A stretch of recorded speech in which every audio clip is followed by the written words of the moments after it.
मका जिते हो जाए टे बड़टा आसी जाए से किंतु बालू भी आसे हाथी भी आसे गछ साइड रास्ता तो बिलटा कहते गले कौन रास्ता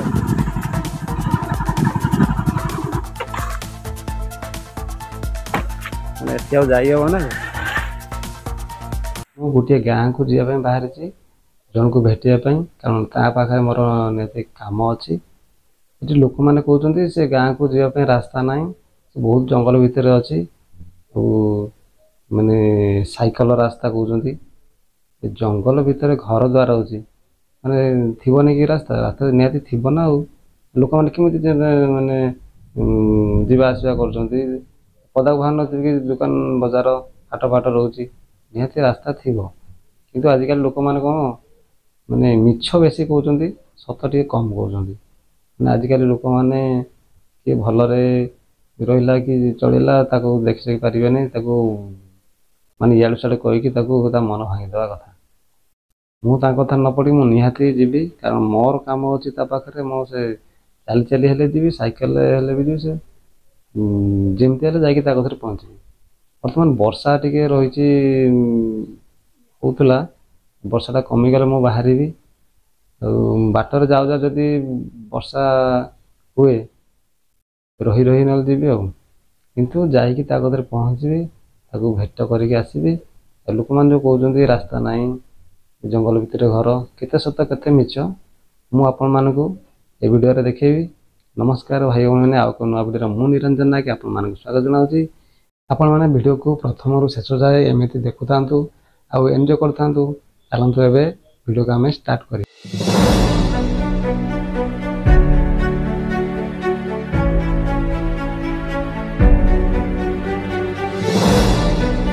मु आसीଥିଲି गोटे गाँ को से गाँव में पहुँचवाक अच्छी कम बाट वर्षा जोर हो जो वर्षा मुझे अटकी गाँव में अटकला फल जो आमर मु मोबाइल जोगाजोग करने चाहूँगी कि मोबाइल देखला नेटवर्क नहीं ये मौसा को जब पचारे कहले आमर ये नेटवर्क आसे ना जिओ ना एयरटेल ना कौन टावर आसे ना मत कहले से गोटे गछ अच्छी से रास्ता कर गछटे से गछ मूल को जाओ से नेटवर्क आसुच्छी तुम जाकि जोगाजोग कर मुझे पहुँची ये देखो ये गछ मूल यहाँ हूँ से गछ यहाँ हूँ से गछ मूल यार अच्छे रास्ता ये रास्ता साइड गछ अच्छे गछ मूल काले टावर आसुच्छी बोली कहले बेलू मुझे आईटी जोगाजोग करवा देखा से पिला देखिए तार नंबर लगुच कि ना मुझे जो फोन करी किंतु रिसीव करूनी बर्तमान मुझे घर पाक जी देखिया से पिला घरे अच्छी कि तार कौन जाइए पहुँची जाकि पहुँची सहित कथबार्ता करके आसबि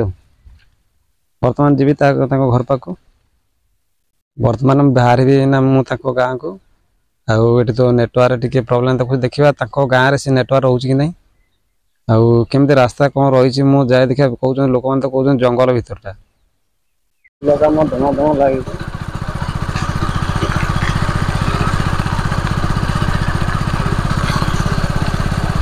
तो जंगल यू स्टार्ट है ठीक से मौसा कहला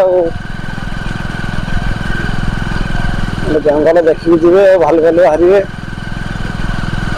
दीपटे रास्तार दी साइड जंगल मझे रास्ता ये गोटे कंक्रीट रास्ता है पूरा आगे यहाँ पत्थर जगह गोटे थी कंक्रीट कर हाइट घाटी गाड़ी अर्जिला गाँव गाँव कर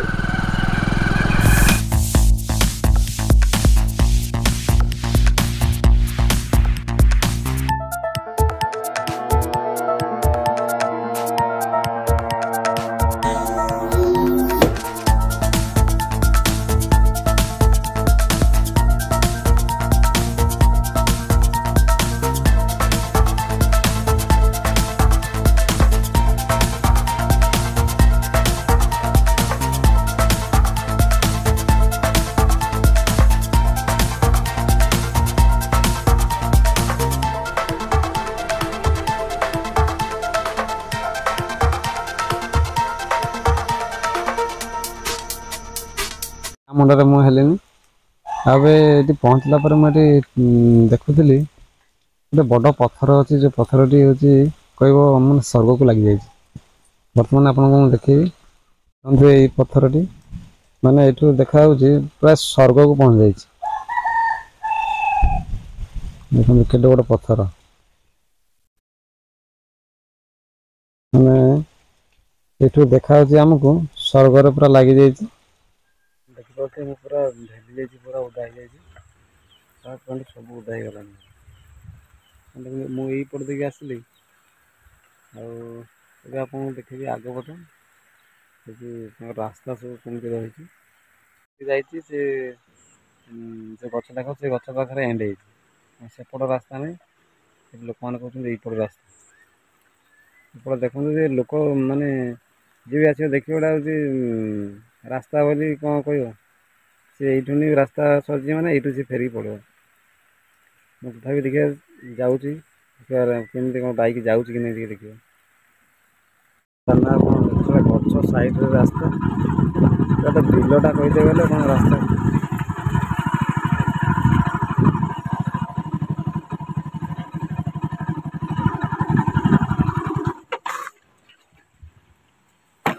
ମାନେ ଏଠି ଆଉ ଯାଇ ହବ ନା।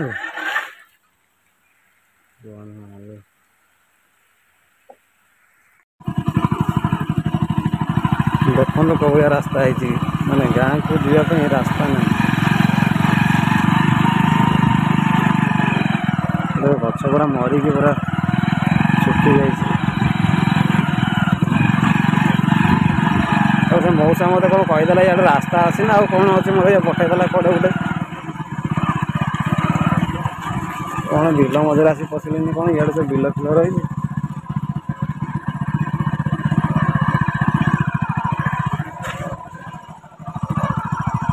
ରାସ୍ତା ପାଇଁ ଭଗବାନ କହିବେ ଖାଲ କ'ଣ ନ ହୁଏ। ଗୋଟେ କ'ଣ ତାଙ୍କର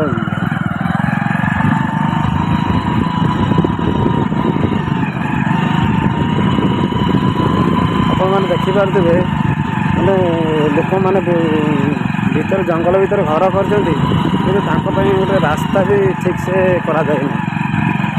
ମାନେ ଏଇଟା ପ୍ରାୟ ସେମାନେ ନିଜେ ଏଟାକୁ ଗଛ କାଟିକି ଗୋଟେ ରାସ୍ତାଟି ବନେଇଛନ୍ତି। ଦେଖନ୍ତୁ କେମିତି ରାସ୍ତା ହେଇଛି।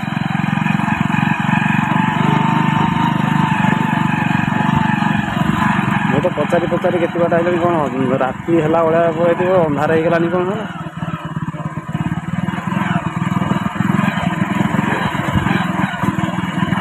ମାନେ ଏଇ ରାସ୍ତାଟା ହେଇଛି ବୋଧେ, ସେଇଠି ଯେଉଁ ଡ୍ରେନ୍ଟା ରହିଛି ସେ ଡ୍ରେନ୍ ସକାଶେ ରାସ୍ତାଟା ହେଇନି। ଦେଖନ୍ତୁ କେତେ ଖାଲ, କେତେ କ'ଣ।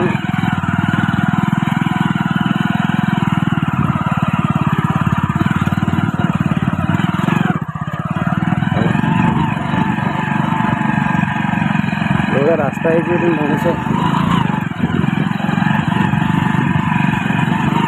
ବର୍ତ୍ତମାନ ପହଞ୍ଚି ଯାଇଛି ମୁଁ ତାଙ୍କ ଘର ପାଖରେ। ଆଉ ଯେଉଁ ଭାଇକି ଦେଖା କରିବା ପାଇଁ ଆସିଛି, ସେ ଭାଇ ତ ତାଙ୍କର କ'ଣ ଘର କାମ ଚାଲିଛି। ଆଉ ଇଏ ଭାଇ ମୋତେ ଆଣିଛନ୍ତି ଏଇଠି, ଦେଖନ୍ତୁ ଏଇ ଯେଉଁ ଜଙ୍ଗଲ ଭିତରେ। ମାନେ ତାଙ୍କର ଏଠି କହିତେ ଗଲେ ଟାୱାର, କୌଣସି ଟାୱାର ନାହିଁ, କେବଳ BSNL ଟାୱାର ରହୁଛି ନାଇଁ। ତମର BSNL ରହୁଛି? ଏଇଟା ପରା BSNL ଟାୱାର। କେବଳ ସେ ଭାଇ କହୁଛନ୍ତି ତାଙ୍କର BSNL ଟାୱାର ରହୁଛି, ଆଉ ନହେଲେ କୌଣସି ଜିଓ ନାହିଁ, ଏୟାରଟେଲ୍ ନାହିଁ, ଆଉ କୌଣସି ଟାୱାର ଆସୁନି। ମାନେ ବହୁତ କଷ୍ଟରେ ଏଠି ମାନେ ଗୋଟେ ଯୋଗାଯୋଗ କରିବା ପାଇଁ ହେଲେ, ମାନେ ଏଠି ତ ଫୋନ୍ର କିଛି କନେକ୍ସନ୍ ନାହିଁ। ଯାଇକି ଆସିଲା ପରେ ଏଇ ଯେଉଁ ଜଙ୍ଗଲ ଉପରକୁ, ଏଠି ଦେଖନ୍ତୁ ଏଇଟା ଗୋଟେ ପଥର ରହିଛି। ଏ ପଥର ଉପରେ ଆସିକି ସେମାନେ ଫୋନ୍ ଫାନ୍ କରୁଛନ୍ତି। ଆଉ ଇଏ ଗୋଟେ ଗଛ ରହିଛି, ଗଛ ମୂଳେ ପଥର ପଡ଼ିଛି। ଆଉ ଏଇ ପଥର ଉପରେ ଠିଆ ହେଇକି, ଆଉ ଯେଉଁଠି ତାଙ୍କର ଫୋନ୍ ଫାନ୍ କରିବା କଥା, ସେ ଫୋନ୍ ଫାନ୍ରେ ଯୋଗାଯୋଗ କରନ୍ତି। ଆଉ ଭାଇନା ତମର ଏଠି ମାନେ ହାତୀ, ଭାଲୁ, ବାଘ ଏ ବାହାରନ୍ତି ନା ବାହାରନ୍ତି? ଏବେ ନାହିଁ, ଏବେ ନାହିଁ, କିନ୍ତୁ ରାତିରେ ବାହାରନ୍ତି। ରାତିରେ ବାହାରନ୍ତି? ରାତିରେ ବାହାରନ୍ତି। ନାଇଁ, ଯେତେବେଳେ ତମର ଧାନ ଫଳେ। ହଁ, ଧାନ ବେଳେ କିନ୍ତୁ ଆମର ରାତି ଭାଲୁ ସମସ୍ତେ ଆସନ୍ତି, ବାରା ପାରା ସମସ୍ତେ ଆସନ୍ତି। ବାରା ବି ବାହାରନ୍ତି ନାଇଁ କି? ହଁ, କିନ୍ତୁ ଆମର ହିସାବରେ ଯେତେବେଳେ ମକା ଯେତେବେଳେ ହେଇଯାଇପାରେ, ଟିକେ ବଡ଼ଟା ଆସିଯାଏ, ସେତେବେଳେ କିନ୍ତୁ ଭାଲୁ ବି ଆସେ, ହାତୀ ବି ଆସେ, ସମସ୍ତେ କ୍ଷତି କରନ୍ତି ନା ନାଇଁ? କ୍ଷତି ବି କରିଛନ୍ତି। ଯୋଉଗୁଡା ହଉଛି ଆମର ମକା ହଉ, ଧାନ ହଉ, ଯାହା ବି ହଉ ନାଇଁ କି? ହଁ, ମାନେ ଘର ଫର କିଛି ଭାଙ୍ଗା ଭାଙ୍ଗି କରନ୍ତି କି?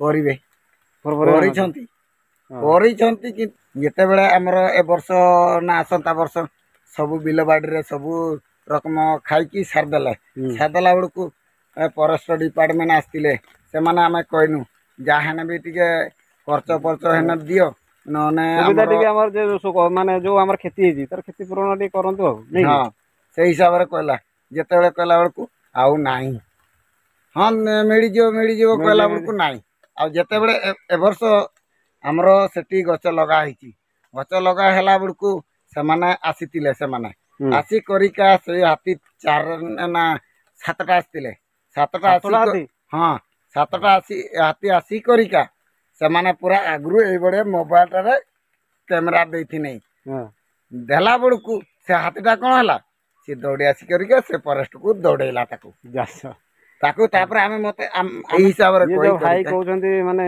ଆପଣ ମାନେ ଦେଖିପାରୁଥିବେ ଯୋଉ ଭାଇ କହୁଛନ୍ତି ତାଙ୍କ ନିଜ କଥା କହୁଛନ୍ତି ମାନେ ଯୋଉ କଷ୍ଟ ରହୁଛନ୍ତି ମାନେ କିଛି ଗୋଟେ ମାନେ କହିତେ ଗଲେ ଆମର ଯୋଉ କ୍ଷତି ହଉଛି ଆଉ ତାର ତ କ୍ଷତିପୂରଣ ପାଉନାହାନ୍ତି ସେ ବହୁତ ଡର ଭୟରେ ବହୁତ ମାନେ ଜୀବନ ଯାପନ କରୁଛନ୍ତି ଜଙ୍ଗଲ ଭିତରେ। ଭାଇ ତମ ନାଁଟା କ'ଣ? ମୋର ଦନପୂର୍ତ୍ତି ନାଇଁ କି? ଆଉ ଯୋଉ ଭାଇ ମାନେ ଭିଡ଼ିଓଟା ଦେଖୁଛନ୍ତି ମାନେ ଜାଣିପାରୁଥିବେ ସେ ଭାଇ ତାର ମିଛ କହୁଛି କି ସତ କହୁଛି। ଆମର କିନ୍ତୁ ସବୁ ଜଙ୍ଗଲରେ ସବୁ ବୁଲୁଛୁ କିନ୍ତୁ ସେଇ ଗାଁ ପାଖରୁ କିନ୍ତୁ ଆମର ଏ ବର୍ଷ ମାଡ଼ିବା ଆମକୁ ମରେଇବାକୁ 3ଟା ହାତୀ ଆସିଥିଲେ ଯେତେବେଳେ ତାପରେ ସେଠୁ କ'ଣ ହେଲେ ତାପରେ ସେମାନେ କିନ୍ତୁ ଏମାନେ ଗୋଟେ ତାର ନାଁ ହେଲା ଦନ ତାପରେ ସେ ହାତୀ ମାନେ କ'ଣ ହେଲା 3ଟା ତାର କଦଳୀ ତାର ଗୋଟେ ପଡ଼ିଥିଲା ପଡ଼ ହେଇଥିଲା ହଁ ପଡ଼ ହେଇ କରିକା ତାପରେ ଏପଟେ ଗୋଟେ ସେପଟେ ଗୋଟେ ତାପରେ ସେଠି ଇଏ ଗୋଟେ ଛାଇଁଲା ଖାଇବା ପାଇଁ ଇଏ ଗୋଟେ ଆସିକରି ଖାଇବା ପାଇଁ ତାପରେ ଏମାନେ କ'ଣ ହେଲା ତାପରେ ଇଏ ଗୋଟେ ଘର ଏଠି ଅଛି କିନ୍ତୁ ଖାଇବା ନାହିଁ କିନ୍ତୁ ଆମେ ପଳେଇବା ସେତେବେଳେ ପଳେଇଲେ ସବୁ ମକା ପକା ସବୁ କଲେ ମାନେ ଯୋଉଠି ଟାୱାର ନାହିଁ ଜଙ୍ଗଲ ଭିତରକୁ ଆଣିକି ମତେ ଏଠି ମାନେ ମୋବାଇଲ ଦ୍ୱାରା ଯୋଉ ଯୋଗାଯୋଗ କରିଦେଲେ ମୁଁ ଯାହାକୁ ମାନେ ଫୋନରେ କଥା ହେବା ପାଇଁ ଚାହୁଁଥିଲି ଭାଇ କରେଇଦେଲେ ଆଉ ଭାଇନା ତମକୁ ବହୁତ ବହୁତ ଧନ୍ୟବାଦ। ଯିବା ଏଥର ତାହେଲେ ଏଇ ଯୋଉ ମାଟି ରାସ୍ତାଟା ଯାଇଛି ଆମର ଏଇଟା ଯାଇଛି ମଶାଘାଟି ନାଇଁ କି? ମଶାଘାଟି ଯାଇଛି। ଏଇ ଯୋଉ ଗାଁଟା ରହୁଛି ଏଇଟା ତମର ଏଇ ଗାଁ ନା କ'ଣ? ଏଟା ହେଲା ଇଏ ଗାଁ ବି ମୋର ଭୁଲିଗଲି ଏଟା ହେଲା ଇଏ ମଶାଘାଟି ନାଁରେ ଦିଆ ହେଇଛି ଏଇ ଯୋଉ ଇଏ କୁଣ୍ଡେଇ ବୋଲି ଏଟା ଯାଉଛି ନାଇଁ କି? ଆମର ବାଲିଆ ଅଛି ସେ ତଳଟା ନାଇଁ କି? ହଁ ଏଟା ବି ସେ ଇଏ ବାଲିଆ ହିସାବରେ ଯାଉଛି ଆଉ। ବର୍ତ୍ତମାନ ଆସି ଘରେ ପହଞ୍ଚିଲି ଆଉ ମାନେ ଏତେ ଯୋଉ ବର୍ଷା ହେଲା ସେ ବର୍ଷା ପାଇଁ ବହୁତ ଲେଟ୍ ହେଲା। ମୁଁ ଯାଇଥିଲି ଆକ୍ଚୁଆଲି 1ଟା ବେଳେ ଯାଇଥିଲି ମୁଁ ଆସିକି ପହଞ୍ଚିଲି 6ଟା 5ରେ ପହଞ୍ଚିଲି। ଆଉ ଏତେ ଲେଟ୍ ହେବାର କାରଣ ହେଉଛି ବର୍ଷା ଲାଗି ରହିଲା ସେଥିପାଇଁ ଲେଟ୍ ହେଲା।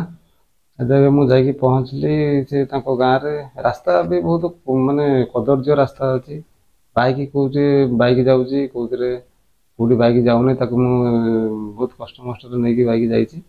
ଆମ ଗାଁ ଲୋକ ଠିକ୍ କହୁଥିଲେ କିଛି ବି ଠିକ୍ କହିଛନ୍ତି କିଛି ବି ଭୁଲ ତେଣୁ ଏତେଟା ଠିକ୍ ନୁହେଁ କି ଏତେଟା ବି ଭଲ ନୁହେଁ।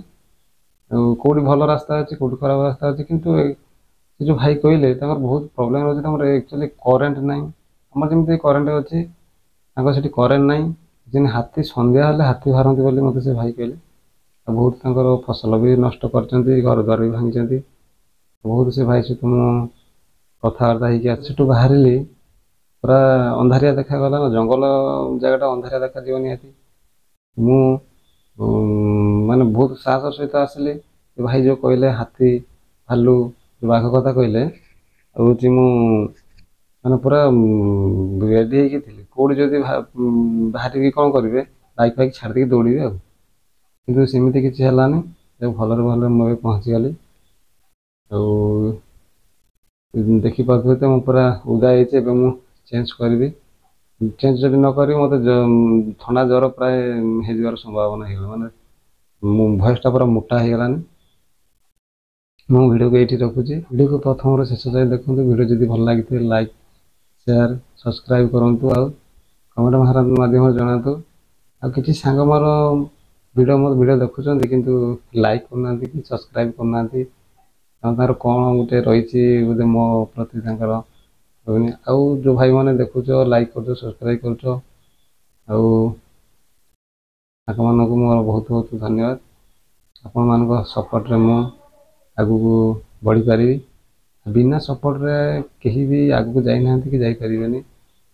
ମୋର ଏତିକି ରିକ୍ୱେଷ୍ଟ ସବୁ ସାଙ୍ଗସାଥିମାନଙ୍କୁ ଭାଇ ଭଉଣୀମାନଙ୍କୁ ସବୁ ଲାଇକ୍ କରିବେ, ସବସ୍କ୍ରାଇବ୍ କରିବେ, ସେୟାର କରିବେ ସାଙ୍ଗମାନଙ୍କ ସହିତ ଆଉ ନିହାତି କମେଣ୍ଟ ମାଧ୍ୟମରେ ଜଣାଇବେ। ମୁଁ ଯେହେତୁ ନୂଆ ୟୁଟ୍ୟୁବକୁ ଆସିଛି ନିହାତି ଭାଇ ଯେଉଁଠି ହେଲେ କିଛି ନା କିଛି ଭୁଲ ରହିଯାଉଥିବ ଆଉ ସେତେ ସୁଧାରିବା ପାଇଁ ଆପଣମାନେ ମୋତେ କମେଣ୍ଟ ମାଧ୍ୟମରେ ଜଣାଇବେ। ଆଉ ଏତିକି କହିକି ମୋ ଭିଡ଼ିଓକୁ ଏଠି ନମସ୍କାର, ଜୟ ଜଗନ୍ନାଥ। ନେକ୍ସଟ ଭିଡ଼ିଓରେ ଦେଖା ହେବ।